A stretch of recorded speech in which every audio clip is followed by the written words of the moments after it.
So, hi everyone, welcome to this session on the past, present, and future of solution focus in academic writing and publishing. My name is Mark McKergow. I'm from SF Work in Edinburgh, in Scotland, and I'm also currently privileged to be the journal of the editor of Solution Focus Practices.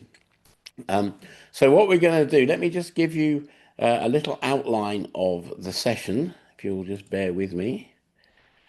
So, there you see the opening page about the journal. You all should know that website already, journalsfp.org. Very important web link that. But here's the outline for today's session. So we're going to do some quick hellos in small groups in a minute. I want to talk briefly about what is academic publishing and why is it important. Get distinction between that and some of the other forms of writing that are out there. Then we're going to look at the past, which is where were SF ideas published in the past, which were the important journals and what's happened to them briefly. Then a look at the present, where is SF work being published today, and a chance for you to talk about what sources you use and where do you look. And then the future, a discussion on current developments and how would you like it to be, and questions, thoughts, conclusions, and wrap up. So that's my plan for the next hour or so. So in just a moment, I'm going to break us up into small groups of three, and I'd like you to you have 4 minutes, so just over a minute each, to say hello to your new friends. Uh, what's your name and where you're from? And what's your interest in SF academic publishing? What do you read? What do you write? How else are you involved? So those would be good saying hello questions. So just remember those things. What's your name? Where are you from? What's your interest in SF academic publishing? So I'm going to stop the share now, and we're going to go into rooms, and I'm just going to set them up here. Uh, and so 4 minutes, and I'll call you back at the end of that. Say hello to your new friends. Off we go.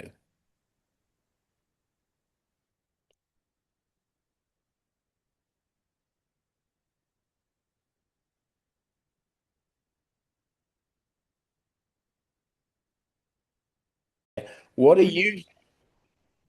Thank you very much. Oh, yes, we forgot to set the recording back. Thank you. So, academic publishing, then, the aim is reliable knowledge, and you have to if you have to cite other people to build on what you're saying. So here I'm saying that the aim of academic publishing is reliable knowledge, and that came from a book, 1991, by Professor John Simon, who was my old head of department in physics in Bristol when I did my undergraduate degree. And so I am not claiming I invented the phrase reliable knowledge. I am instead pointing to the place where I got it from, and you can go and read that book if you want. Um, and academic publishing is like that. You have to be clear, what are you saying that might be new, and therefore, and what are you building on? What have other people said, probably in also in academic writing that we can rely upon as your kind of building blocks and stepping stones. And that's what makes it different to writing things like blogs or Substack posts or tweets or whatever else, is this sense of the way that the what you're writing is embedded already in a network of existing knowledge and existing literature. And it would be very boring if every blog and everything we wrote had to have that in it. That would be very tedious. And it is a bit of a millstone. But that is the heart of good academic writing. And of course, as the amount of academic writing has mushroomed in recent decades, it's got more challenging how to do that. And we have to make selections. Can't cite everything, but we have to cite the most important things, and particularly things that we are relying upon in making our new developments. So this reliable knowledge is achieved by a peer review process. So if you send in a research paper to the Journal of Solution Focused Practice or any other academic journal for that matter, it will be reviewed by people who know the field.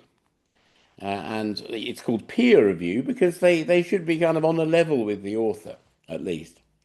And in the Journal of Solution Focused Practices, that's a double blind process. And what that means is that the reviewers don't know the identity of the author, and the author doesn't know the identity of the reviewers. And it's particularly important that the reviewers don't know who the author is because it's easy to be impressed by a big name, you know, and it's sometimes easy to be unimpressed by an unknown name. But nonetheless, we want to remove as much as we can of that personal side of things, and we want to weigh up the piece of work on its own merits and its own basis.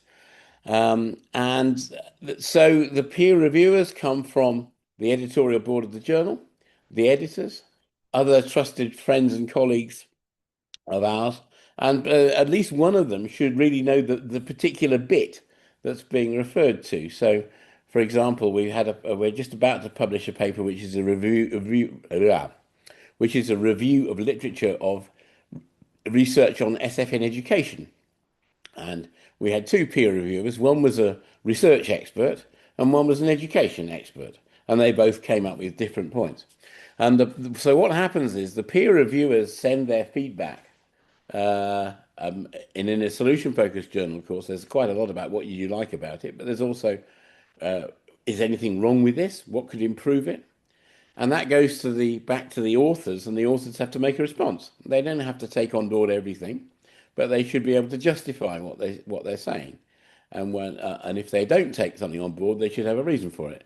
And then the editors decide whether it's up to publishing or not. And we have quite high standards in JSFP. At the moment, we have 12 papers that are being revised after review. And we only published 4 papers last year, 4 full-on academic papers. So there's lots of people out there with work to do. But I'm happy about that. I think we should have high standards. So that's about peer review, and that is really one of the things that makes academic writing different. And the other thing, as I mentioned earlier, is that the writing that's being put forward should be embedded in the landscape of prior knowledge and prior publications. So the author should be pointing to things they're building on and where they have got important ideas, and then we can be clear what they are using from elsewhere and also what they're saying that's new. And so every journal article should try and say something a little bit new.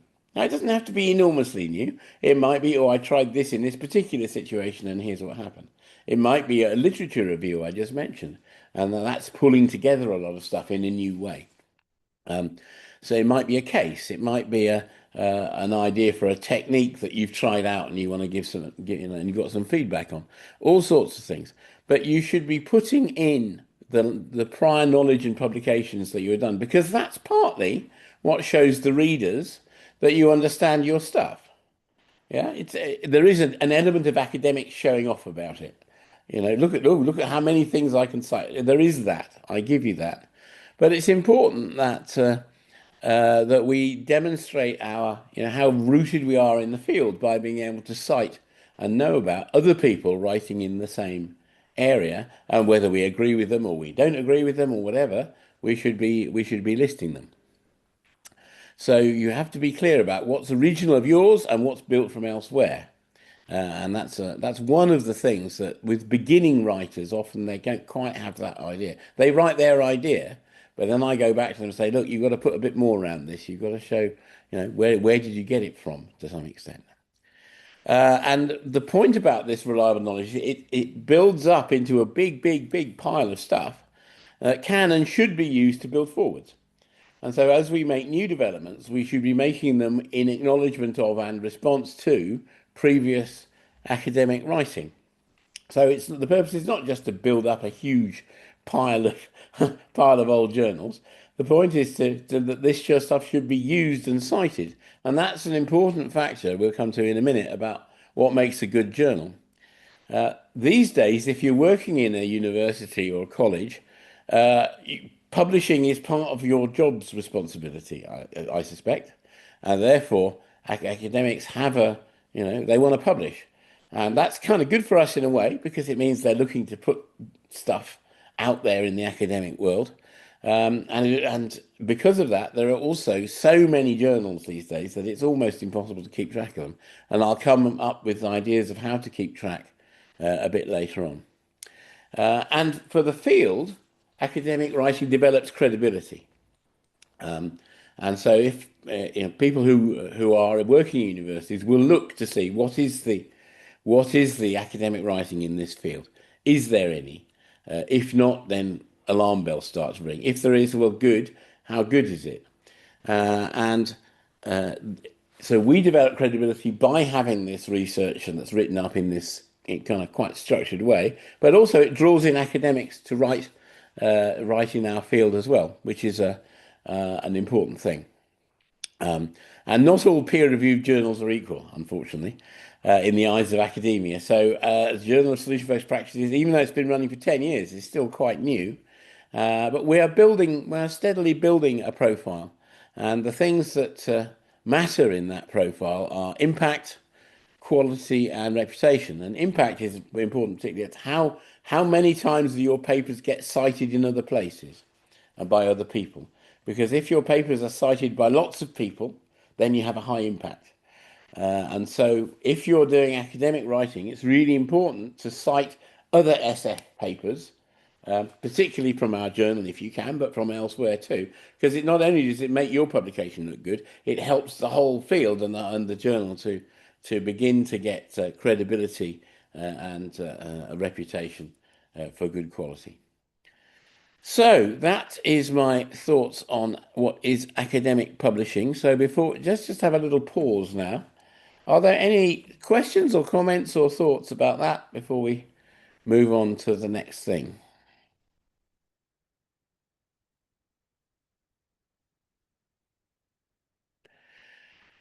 I'm going to take that as a no then. All right. Well, I'm glad that's clear. Good.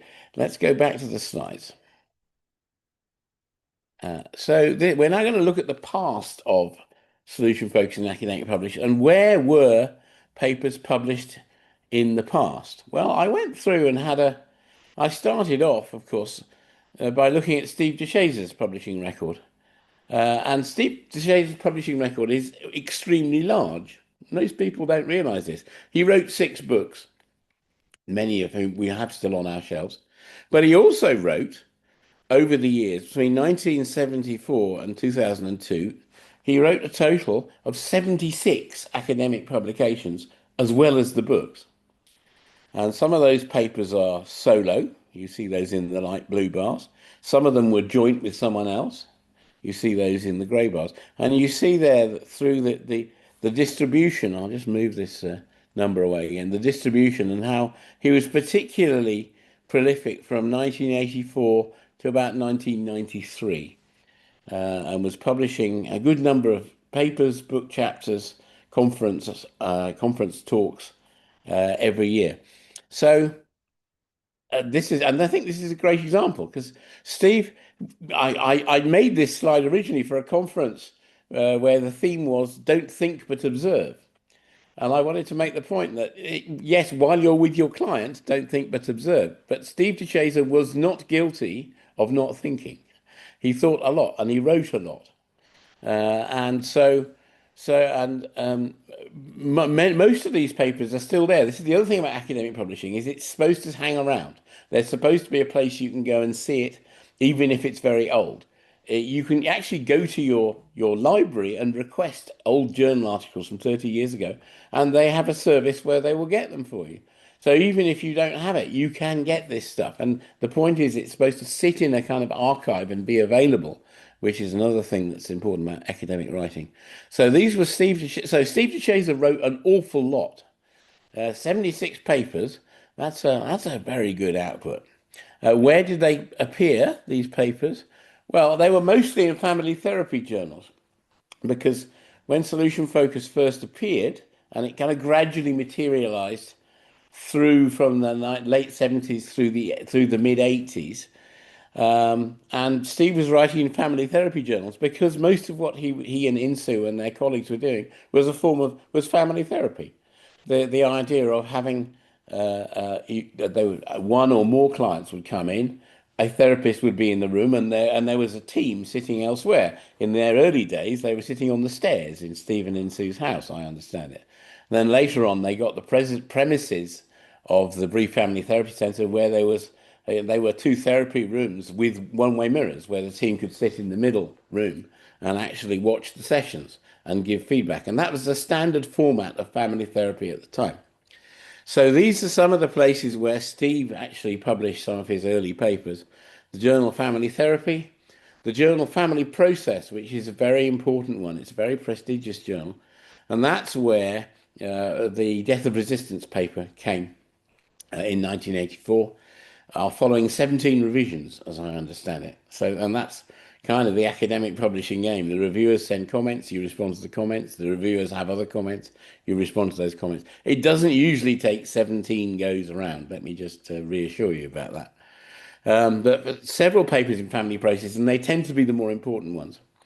The American Journal of Clinical Hypnosis, he published in, because he was a big fan of Milton Erickson, and that form of very resource oriented therapy and hypnosis that Erickson used to do. American Journal of Family Therapy, the Journal of Marital and Family Therapy, that's still going. The Journal of Strategic and Systemic Therapies, that's very important because it changed its title. It dropped the strategic out of the title and became the Journal of Systemic Therapies. And that's called JST, still exists, edited by Jim Duval from the USA, as it has been pretty much all the way through, I think. And I have my honor to be on their editorial board.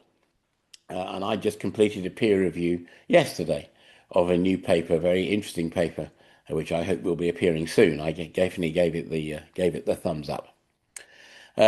Steve wrote in German, Z System Therap. The Zeitschrift, the Z is the German word for journal. Systemic therapy. Contemporary family therapy, that still exists. I know Adam Freuer and Cecil Walker have published there, amongst other people. And he wrote book chapters, he wrote newsletter pieces, he wrote sort of less formal things as well. So that's where the original publications started to appear. And I want to pay at this point tribute to Dr. Alasdair MacDonald, a great friend of mine and of many of you, I suspect. Alasdair was a consultant psychiatrist in the British National Health Service, and he was an early convert to solution-focused practice, and they used it in the ward that he was on in a hospital in Carlisle in the northwest of England. And Alistair said that as soon as they started using solution focus, they had empty beds because people left quite quickly. And other hospitals worked this out and started sending them people. And they still always had empty beds. They were the only hospital in the whole of the Northwest region who had empty psychiatric beds. And so Alistair he was using solution focus in some really tough, proper inpatient psychiatric situations. This is not easy. But he started the SF evaluation list, which was a list of papers, academic papers, that had outcome data in them. So he didn't collect kind of conceptual pieces and other things, which are also interesting, but he did start to collect papers that had numbers. You know, we tried this in these many cases, and these were the results, that sort of thing. And he ran that from the mid 90s. I think maybe he started around the time of the EBTA 97 conference in Bruges, where there was a research day. And he did it for 20 years and kept a basis. And that list now continues as the EBTA research list on the ebta.eu website. So there you see one of Alistair's last summaries when he was doing it. And he made the point that there were thousands of papers coming out every year in many languages, often Korean, Japanese, Russian, Iranian, and keeping up with these was impossible. And he said that at the time. But he kept this track of what's the kind of current score of effectiveness for SF. And actually, there's a huge evidence base. I think base is bigger than for cognitive behavioral therapy, because we have many, hundreds and thousands of research studies now. And currently there's 985 papers of this numerical sort on the list. And you can see it all free at the EBTA website. And so of course, the first effectiveness studies were reported in Steve's books, and the first papers not by de Shazer and his colleagues and Insoo Kim Berg started appearing around 1991. And they're in the list, and you can go and have a look at them if you want. So, thank Alistair is now retired. He's still in principle on our editorial board, and I'm occasionally in touch with him at Christmas. And I just want to acknowledge a hat tip to his enormous service to the solution focused field in compiling this evaluation list. There is also a research list on the SFBTA website, which I think has some considerable overlap, but may have other things too. So those are the two places to look if you want databases of SF research. So then we started to get solution-focused journals arriving, and here are four. The first one I want to mention is not very widely known, and it doesn't function anymore. But it was Solution News. And Solution News was a PDF that was put out by the UK Association of Solution Focused Practice from about 2005 for a good 7 or 8 years. And it had some academic content. It wasn't a full-on peer-reviewed journal, but it was run by Ian Smith, who is an academic from the University of Liverpool, I think, at that time, and Dominic Bray, who's a doctor and psychiatrist. And it was great. It was very good, and it had some academic content in it. I was looking to try and find an archive of it, and I couldn't right now. But if anyone's listening to this and they know where we could find some of the copies of Solution News, that would be great to archive.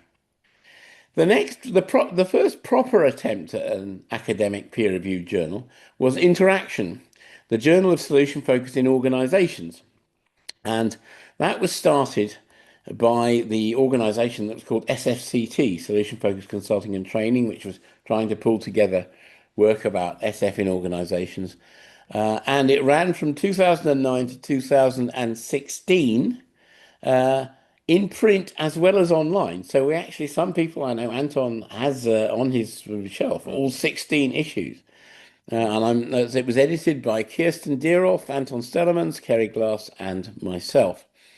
And that's all available for free in the Interaction archive. There's the address. And Interaction continues, of course, under the stewardship of SFIO, SF in Organizations. John Brooker and Annie Bordelot lead that. And they have been adding to it, but without the peer review element so much.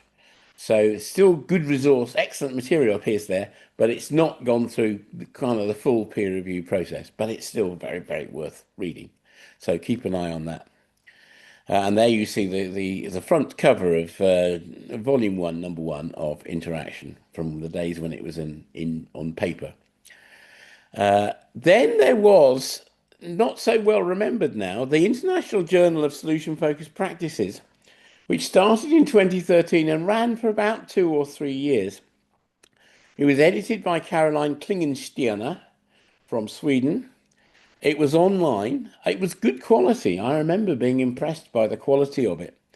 But sadly, it went defunct, and the links to the papers don't work.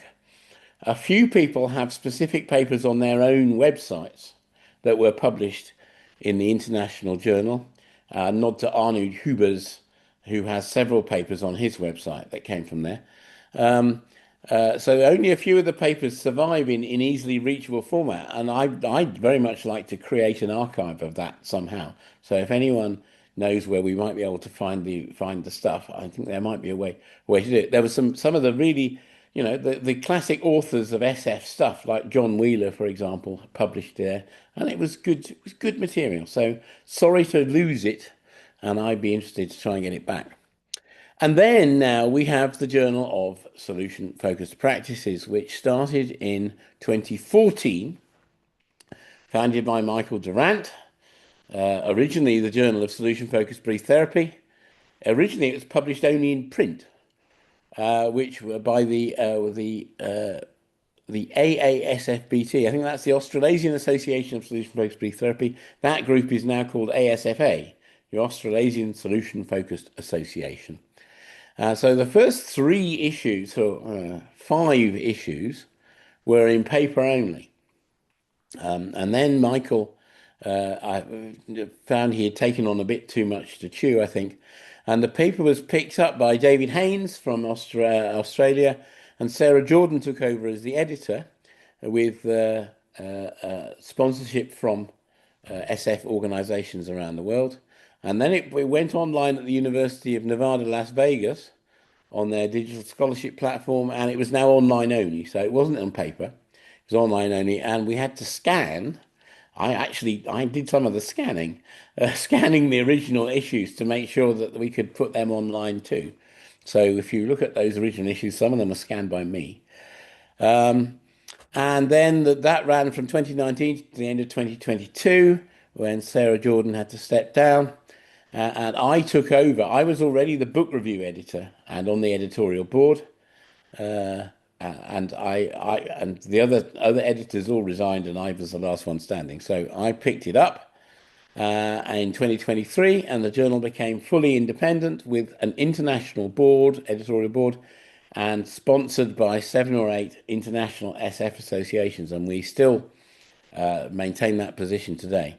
And it's fully online. It's at journalsfp.org, where you can see all the papers from 2014 onwards, and it's free to read. So here's our latest progress update, which I delivered to the sponsors in our annual meeting on Tuesday. We delivered 2 issues in 2025, compared with a total of 28 articles published, compared to 31 in 2024. The website works well, indexing through Crossref, including DOI links, which are unique links which should stay with the paper. So if you click the DOI link, even if the journal closes down or moves, that should still take you to the paper you want to see. There are 3 updates available through Substack, LinkedIn, Facebook, and Instagram, monthly update blogs on the journal website, and shared with the SFTL and Sol World lists. The journal remains free to read and to download. Thank you, because the sponsors pay the money to run it. It's about £4,000 a year at the moment, but it's also free to publish in. We don't have author fees. Many journals charge the authors to publish, but we don't. A new development this year is JSFP Live, where we get authors of papers to come and talk about them and answer questions. And the next one is on Tuesday, the 24th of March, 8 p.m. UK time, with Nick Drury joining us from New Zealand to talk about his paper on Daruma dolls and solution-focused practice. And we're aiming to be listed in more prestigious indexes. That's the next stage of the development, and I'm convening an editors meeting to talk about that next. So there's some of what we published, our 2025 things. 4 peer-reviewed research articles, plus another 12 in review. 2 case studies, 2 pick of the other papers selections of research published elsewhere. 1 opinion piece by Victoria Spaschenko, which was lovely, about glimmering. 2 interviews, one with the Polish SF Association, which now has 1,500 members, and Alan Wade, the author of Small Acts of Living, the paper, who was the EBTA keynote speaker, who was terrific, and a very, very pointed and powerful interview. I go and urge you to go and have a look at that. 15 book reviews. It's always nice to connect people with new resources that are coming out, and 2 editorials. And one of the things that the people at the AGM were impressed with was that we've had about a 50% increase from 2024 to 2025 in terms of people clicking on stuff. So you see the page views, article page views, unique article downloads, unique visitors. They've all increased by about 50% from 2024 to 2025. So the journal is, gaining some sort of currency. And I should have had a slide there that talked about where are the articles being read, and I'm going to do this from memory now. I think that the top number of downloads from the USA, followed by the UK, and then Canada, and then Singapore, then Australia, and then coming to the Netherlands, Belgium, where else? Russia was in the list. And a total of 142 countries arrived on the website in some way or other. Some of those only looked at one or two pages, to be fair. But that just showed that we do have a global readership. And I'm very excited about it. I think that's terrific.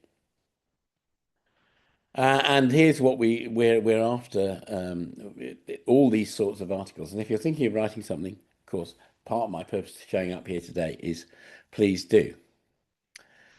So, oh, no, there are the page views. There are the page views in the wrong place. USA, UK, Australia, Singapore, Canada, Belgium, China, Germany, Poland, the Netherlands. That's the top 10. And then followed by Austria, New Zealand, Russia, Mexico, Switzerland, Zimbabwe, Finland, India, and Ireland, and about 130 other countries, going down from there. So very exciting that so many people are tuning in. And here's our editorial team: Anton Stellemans on conceptual papers, Cecil Walker on opinion pieces, Andrea Zach on research, Andrew Gibson is our operations chair, and I am the editor in chief.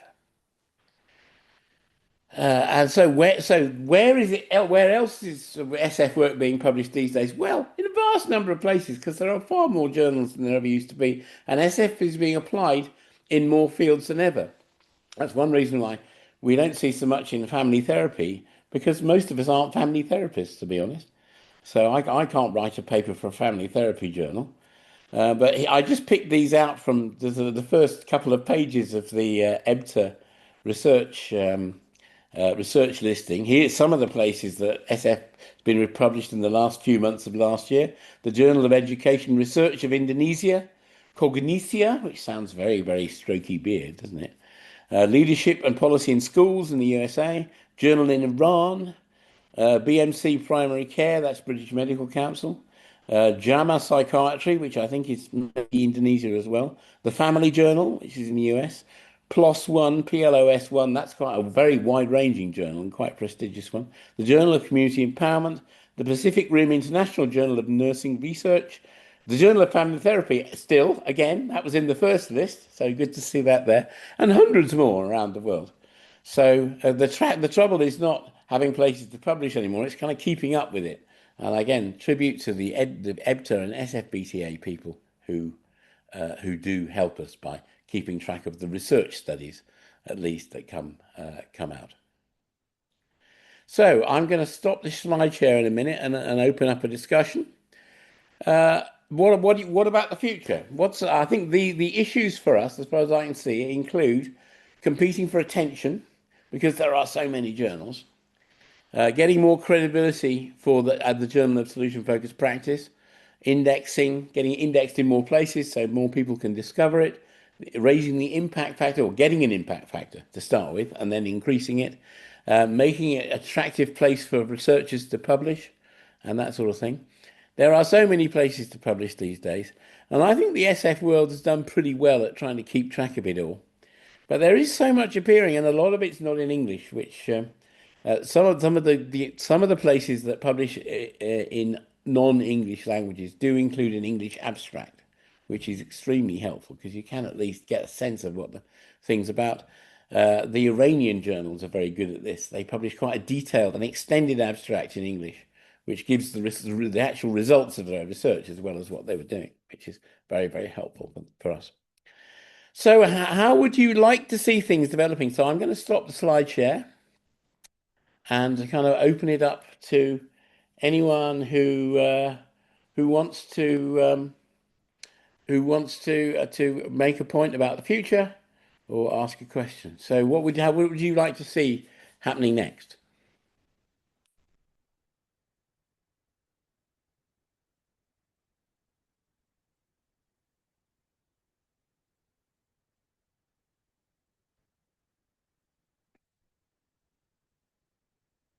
Yes, Stefan has his hand up. Yeah, thank you. Just a question, actually. How do you see how artificial intelligence is influencing it? Well, that's a good point. We do check. There are checkers you can use to see whether the paper has had AI input in it and somehow how much. and most universities and journals are now doing this. Um, there's a distinction between. We had a very nice paper from.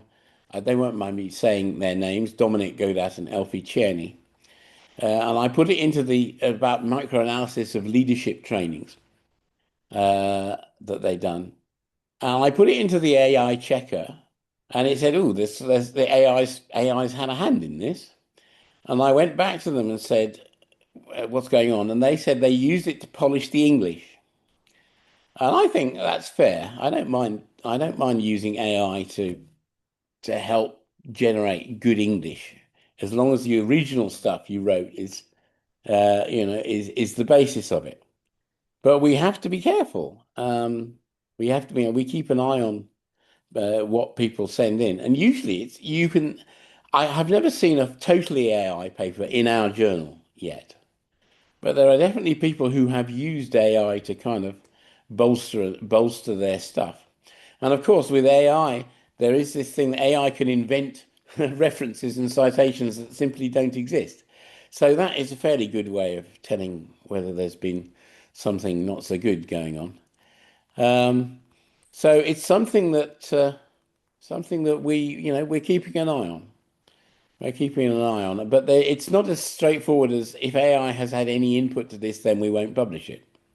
As I said, I think there are ways to use AI that are probably ethical, but it's an extra challenge for the editor and the team, that's for sure.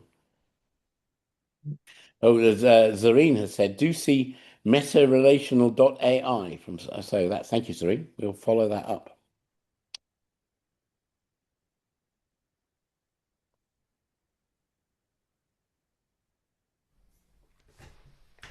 What else, folks? What other thoughts do we have? Mark, maybe a question. A lot of the people in this community do not come from an academic background and may Mm. not have the experience of writing at academic journals. It might frighten them. What can be done to convince people to publish? Well, I would say, first of all, if you're working in the solution focused field, you're already off to a head start because our field is one where acknowledgement and support is important. And so I and the editorial team, we are unlike many other journals. We are not out to catch you out and reject your paper. We are on the contrary, we are out to support you and help you improve, build on your paper to a good standard. And so I think you'll get well treated in this journal for sure. And if you don't, if you, I just had a paper in a few weeks ago, which was a good first effort by someone who clearly had not experienced a solution focused writing. So what we did with them, we assigned a mentor, one of our regular peer reviewers, who knows the field that they're working in, and they're going to work with the author to develop the work into something that's good to publish. So we really want to support people who are making the move into academic writing to do that, and that's only one example of a way that we can do that. And also, not everything we publish in the journal is fully peer reviewed. If it's an opinion piece, then it's your opinion, and while you still have to sort of justify it a bit with literature, in a way, the bar is slightly lower for an opinion piece. It's reviewed by the editors, and we certainly don't publish anything. So opinion pieces are lower. Book reviews are lower again. And if you want to start writing a book review is a very good way to begin. And lots of people make their first entries into the academic publishing world via writing a book review. And you'll find guidelines about how to do that on the journal website under the For Authors page. And I'm always very happy to hear about people who would like to review a book, as long as it's not a book written by you or one of your mates. We like to have a bit of distance between the reviewer and the material. Hello, Zareen, you've got your hand up. I do indeed. Thank you, Mark. Um, just about everything is being decolonized these days, including decoloniality itself. What are your thoughts, or if one sees academia itself as a colonial project, then, where are we at with widening the boundaries for a lot of knowledge that has been hidden, suppressed, unacknowledged because words weren't a big thing in those traditions? Hmm.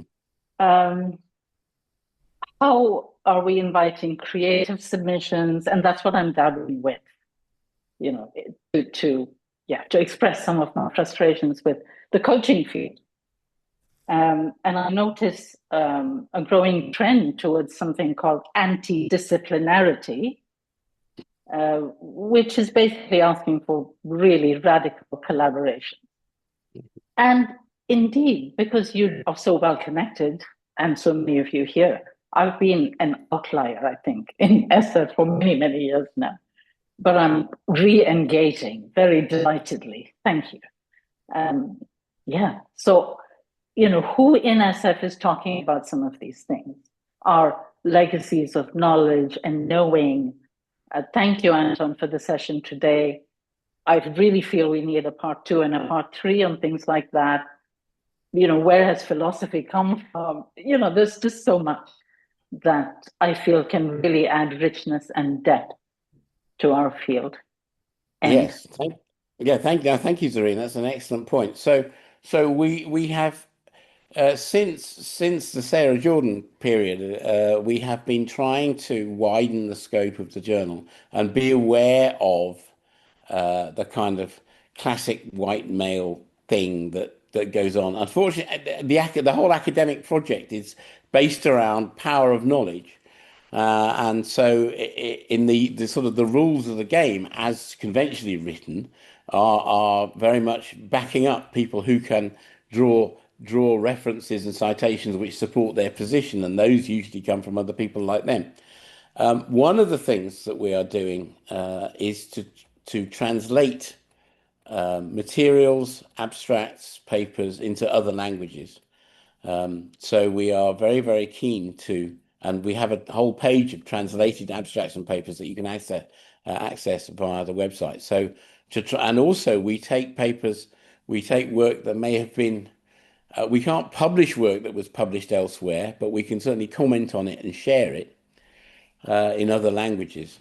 And we just, in the last issue, we reviewed a book in Spanish. This book was in Spanish, and we reviewed the book in Spanish and in English.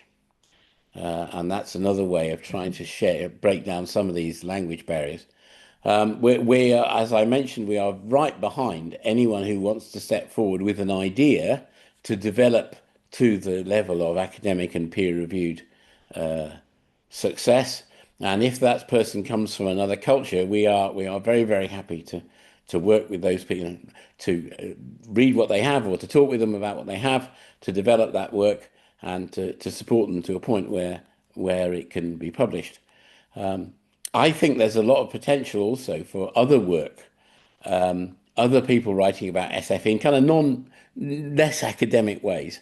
I have contributed to a journal called Unpsychology in the past, which is a brilliant online journal edited by two British people, Steve Thorpe and Julia MacDonald. And they take all sorts, they take poems, they take stories, they take pictures, they take experiences, they take all sorts of submissions which shed light on the human condition, if you like, sort of, but are not psychology. Hence the title Unpsychology. And that particular publication is in a sort of hiatus at the moment. They're not publishing right now, but they published 10 issues and they're all freely available online. And I have two short stories in there trying to point to something in a slightly different way. So I think I'm certainly not saying that academic publishing is the only thing, but it is a particular form that has an influence, and it has a sort of wider audience. So I like to think we can do a bit of both and around that. But if people have creative things that they'd like to write and think the journal ought to publish, then of course I'd love to look at them. And let's see what we can do. Maybe we can invent a new category of personal statement or something like that that would enable different sorts of input coming forward. I'm very open to that.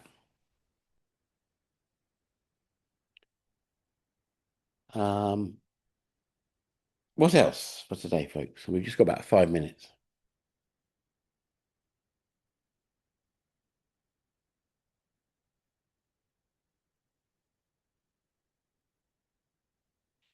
Okay, Zorene's putting something about the decolonial critique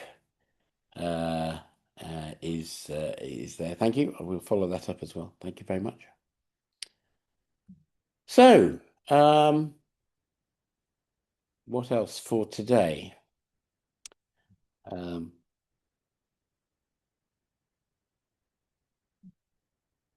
So let me just, before we go, let me just share some links. Oops, wrong page here. Let me just share some links in the chat for you to take away. Where are we?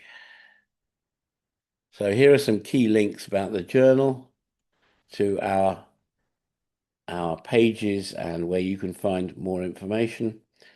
And I will just put them into the chat now. There we go. So there's the journal website, the Substack for updates. The Substack is the best thing. Just sign up for free and you'll get a little ping every time we publish a new piece. In fact, I just published one earlier on today, a new book review. Our LinkedIn account, if you're on LinkedIn, follow us there and you'll get stuff. Likewise on Facebook and Instagram. This is one of the things that I think we've been publishing good stuff, but sometimes in the past we weren't very good at sharing the word that it was published. So those are definitely good ways to keep up with the journal. And then do cite the stuff. If you're writing anything, even if it's just informal, if you're referring to a journal paper, you put the reference, put the DOI link, and that means that all the kind of online crawlers can track that somebody's talking about one of our papers, and that's helpful to us as well as I hope helpful to you.